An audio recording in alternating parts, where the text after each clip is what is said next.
Pertanyaannya, mengapa pemerintah tiba-tiba membuat badan khusus untuk jualan hasil bumi? Apakah selama ini sistem kita ada yang salah? Mari kita bedah alasannya. Kenapa Bea Cukai tidak bisa dan memang tidak boleh mengambil alih tugas DSI? Kalau DSI ini mulai jalan, apa saja keuntungan dan kerugiannya buat negara kita? Oleh karena itu, tidak heran apabila pembentukan DSI ini membuat masyarakat terbelah jadi dua kubu. Si pesimis dan si optimis. Kenapa banyak yang pesimis?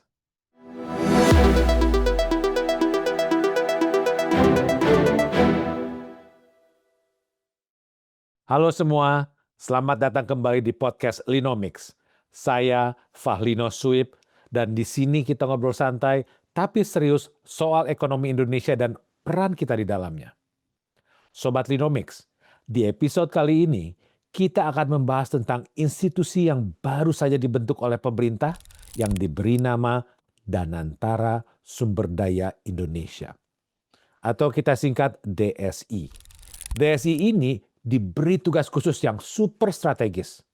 Mereka akan menjadi pihak yang bertugas melakukan jual beli serta mengawasi lalu lintas ekspor komoditas sumber daya alam strategis kita.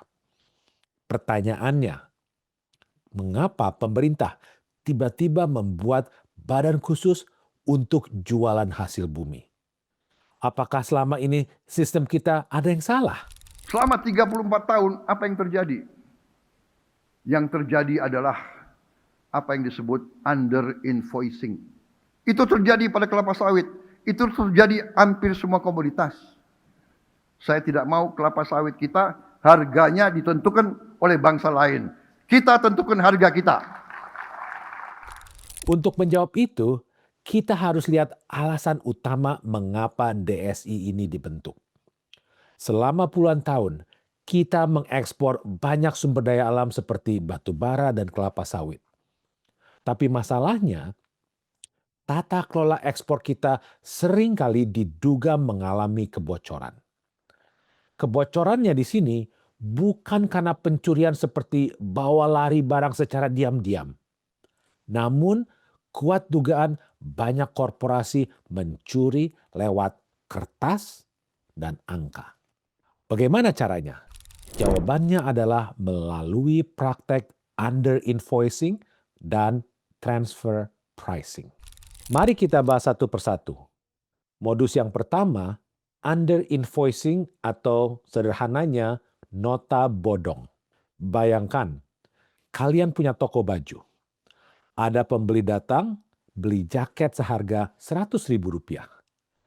Tapi karena kalian tidak mau bayar pajak penjualan yang mahal ke pemerintah, di nota atau bon pembelian ditulis harganya hanya Rp50.000. Di dunia ekspor komoditas, hal seperti ini diduga sering terjadi. Eksportir nakal misalnya menjual batu bara ke luar negeri. Di pasar global, harga misalnya $100 per ton. Tapi di dokumen kepabeanan yang disetor ke negara, mereka tulis harganya hanya $60. Akibatnya apa? Negara menghitung pajak ekspor dan royalti berdasarkan angka yang $60 itu. Artinya, negara mengalami kerugian akibat kehilangan potensi penerimaan dari sisa $40 yang tidak dilaporkan. Inilah yang namanya under invoicing. Barangnya keluarnya resmi, tapi nilainya didiskon di atas kertas. Modus yang kedua adalah transfer pricing. Kalau ini modusnya sedikit lebih canggih. Banyak perusahaan tambang besar di Indonesia punya anak perusahaan atau perusahaan afiliasi di luar negeri.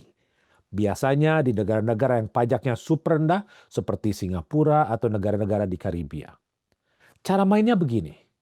Perusahaan tambang A di Indonesia menjual hasil buminya ke anak perusahaannya sendiri di Singapura, sebut saja perusahaan B. Karena jual ke keluarga sendiri, perusahaan A memberi harga super miring, jauh di bawah harga pasar dunia. Karena harganya murah, keuntungan perusahaan A di Indonesia kelihatan sangat kecil. Otomatis, bayar pajak penghasilan badan ke negara akan menjadi super kecil. Lalu, apa yang dilakukan perusahaan B di Singapura? Mereka menjual kembali komoditas tadi ke pembeli dari Cina atau Eropa dengan harga normal atau harga tinggi. Keuntungan besarnya masuk ke perusahaan B yang ada di Singapura, di mana pajaknya sangat rendah. Jadi, intinya, kekayaan alamnya dikeruk dari bumi Indonesia, debu dan polusinya kita yang hirup, tapi keuntungan terbesarnya diparkir di luar negeri dan negara gagal menerima pajak dan royalti yang sesungguhnya. Disinilah alasan krusial mengapa DSI dibentuk dan didaulat menjadi trader utama. Pemerintah sudah capek main kucing-kucingan memeriksa ribuan dokumen yang berpotensi dimanipulasi setiap hari. Dengan adanya DSI, negara memotong langsung jalur potensi manipulasi ini. DSI akan menjadi entitas yang membeli atau mengontrol komoditas tersebut dari perusahaan tambang, lalu DSI langsung menjualnya ke pasar global dengan harga yang sebenarnya. Sehingga tidak ada lagi celah untuk eksportir nakal untuk membuat nota bodong melalui under invoicing atau jual murah ke anak perusahaan mereka sendiri di luar negeri melalui transfer pricing. Jadi Sobat Linomics, ini bukan sekedar urusan dagang. Ini urusan merebut kembali kedaulatan uang negara yang selama ini diduga dicuri secara halus. Nah, sampai di sini, mungkin ada di antara Sobat Linomics yang mulai berpikir, sebentar, mengawasi lalu lintas ekspor komoditas. Kan negara kita sudah punya Direktorat Jenderal Bea Cukai. Mengapa tugas DSI ini tidak diserahkan saja ke Bea Cukai? Ini pertanyaan kritis yang sangat logis. Sering kita tertukar antara fungsi pengawasan pajak dan fungsi bisnis. Mari kita bedah alasannya. Kenapa Bea Cukai tidak bisa dan memang tidak boleh mengambil alih tugas DSI? Jawabannya sederhana. Fungsi dan roh kedua lembaga ini benar-benar berbeda. Mari kita pakai analogi pasar induk. Bayangkan, negara kita adalah sebuah pasar induk yang besar. Bea Cukai itu ibaratnya petugas karcis di gerbang pasar. Tugas mereka adalah memastikan setiap truk yang keluar membawa barang, surat-suratnya lengkap. Barangnya legal. Dan yang paling penting, memastikan mereka membayar karcis atau retribusi ke negara. Bea Cukai adalah regulator dan pemungut penerimaan negara dalam bentuk pajak, cukai, atau bea keluar. Sedangkan DSI itu ibarat pedagang utama yang punya modal raksasa.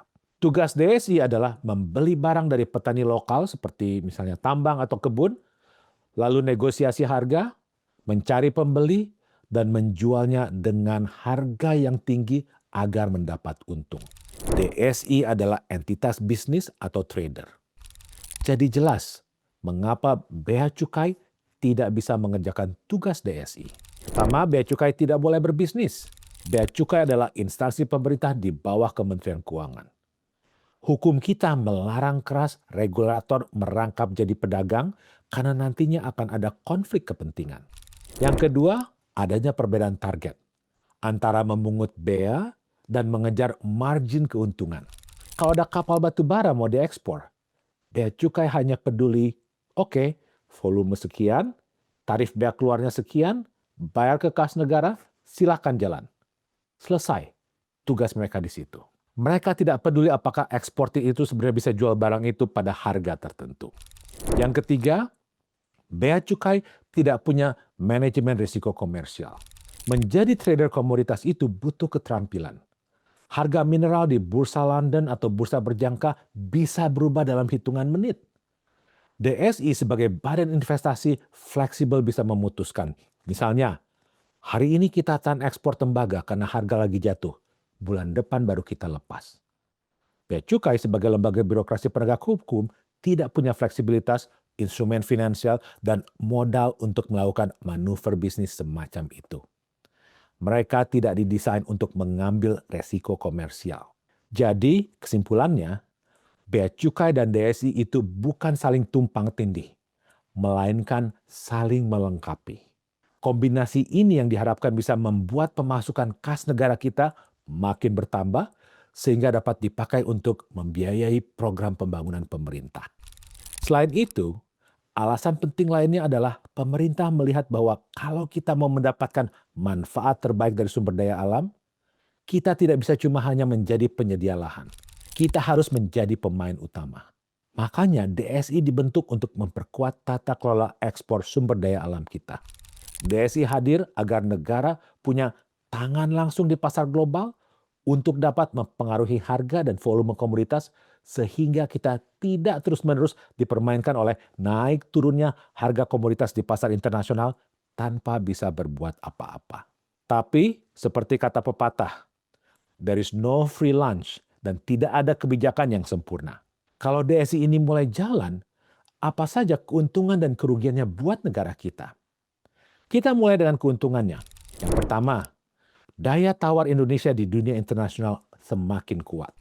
Bila selama ini pembeli dari luar negeri bisa menawar harga murah ke eksportir-eksportir kecil, dengan adanya DSI, semua pintu dikontrol satu pintu besar. DSI bisa bilang harga nikel kita sekian. Kalau tidak mau, silakan cari di tempat lain. Artinya, kita bisa menjadi penentu harga, bukan hanya penerima harga. Yang kedua, menghentikan kebocoran ekspor ilegal.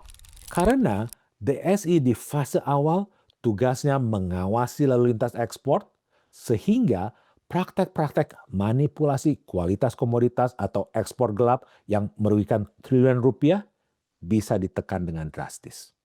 Yang ketiga, optimalisasi pendapatan negara. Selama ini, negara hanya dapat untung dari pajak dan royalti, yang kadang nilainya pun diduga sering dimanipulasi. Dengan DSI yang berfungsi sebagai trader, negara juga akan menikmati margin keuntungan dari proses jual beli komoditas tersebut secara langsung. Keuntungannya masuk ke kas dan antara yang ujung-ujungnya untuk pembangunan nasional. Yang keempat, mendukung hilirisasi. DSI bisa mengamankan pasokan sumber daya alam untuk kebutuhan dalam negeri atau yang kita sering sebut sebagai domestic market obligation. Jadi misalnya, pabrik smelter kita tidak akan kekurangan bahan baku. Nah, itu keuntungannya. Bagaimana dengan risiko atau kerugiannya? Yang pertama, risiko DSI menjadi monopoli yang tidak efisien. Karena dikelola negara dan sangat besar, ada potensi DSI malah menjadi birokrasi yang lambat. Kalau DSI birokrasinya lambat, maka kita bisa kehilangan momentum saat harga komoditas sedang naik. Yang kedua, gangguan pada pemain swasta. Eksportir swasta yang selama ini sudah membangun jaringan klien di luar negeri mungkin akan merasa dirugikan atau dibatasi pergerakannya. Ini bisa menimbulkan konflik kepentingan di dalam negeri. Yang ketiga, risiko kerugian trading. Harga komoditas dunia itu sangat fluktuatif. Hari ini harga batu bara atau nikel naik, besok bisa jadi anjlok parah. Kalau DSI beli komoditas di harga tinggi lalu tiba-tiba harga global hancur, negara berpotensi menelan kerugian finansial yang sangat besar. Nah, Sobat Linomics, oleh karena itu, tidak heran apabila pembentukan DSI ini membuat masyarakat terbelah jadi dua kubu.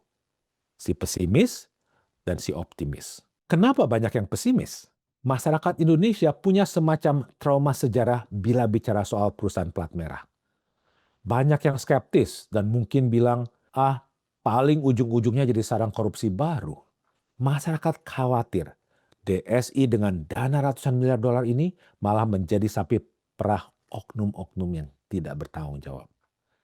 Belum lagi ketakutan soal salah urus atau mismanagement karena khawatir posisi penting malah diisi bukan oleh orang profesional murni. Namun, di sisi lain, yang optimis juga punya alasan kuat. Mereka melihat bahwa dunia sudah berubah. Kita punya figur-figur kompeten yang sekarang memimpin perekonomian. Kita optimis misalnya melihat kesuksesan Norwegia dengan Government Pension Fund Global yang dananya dari minyak atau Temasek di Singapura. Mereka percaya, bila bukan sekarang kita mengkonsolidasikan kekayaan alam kita, lalu kapan lagi? Kita tidak bisa terus-menerus menjadi negara berkembang yang kekayaannya dikeruk oleh asing. Pembentukan DSI ini dilihat sebagai langkah paling berani untuk mewujudkan kedaulatan sumber daya yang sejati. Kesimpulannya, pembentukan DSI adalah game changer, sebuah gebrakan raksasa. Ini adalah langkah ambisius Presiden Prabowo dan timnya untuk melepaskan diri dari kutukan sumber daya alam. Namun, kapal besar butuh nahkoda dan sistem navigasi yang tangguh. Tanpa pengawasan, DSI bisa menabrak karang korupsi dan inefisiensi. Disinilah peran masyarakat menjadi sangat krusial. Tugas kita semua bukan hanya sekedar bergembira saat ini diluncurkan, dan juga bukan sekedar sinis menolak sebelum mencoba.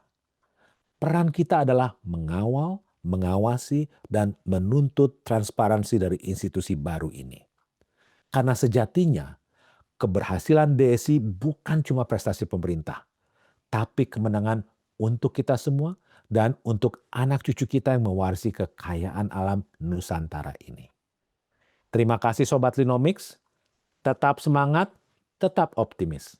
Sampai jumpa di episode berikutnya. Saya Fahlino Suib.